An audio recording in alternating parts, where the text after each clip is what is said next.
சிவன் கொடுத்த வரம்.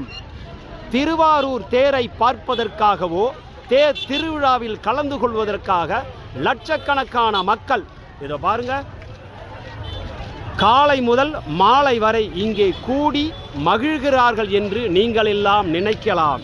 இதில் பாதி பேர் தங்கள் திறமைகளை நிரூபிக்க இங்கே பாடுகிறார்கள், ஆடினார்கள். மேளதாள சத்தங்களை எல்லாம் எழுப்பி அவர்களுடைய திறமையை இந்த தியாகராஜன் முன்னால் சமர்ப்பணம் செய்தார்கள். அதனால்தான் இந்த திருவிழாவில் மக்கள் வெள்ளம் அலைபுரண்டு ஓடுவதைப் போல கட்டுக்கடங்காமல் இருக்கிறது.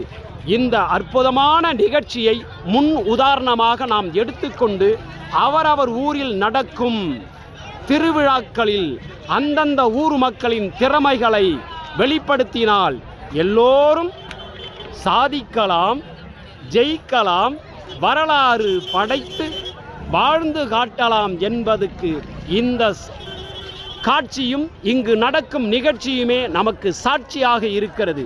சித்தர்களின் ஆசீர்வாதத்தோடு சிவன் கொடுத்த வரம் எல்லோருக்கும் சொந்தம்.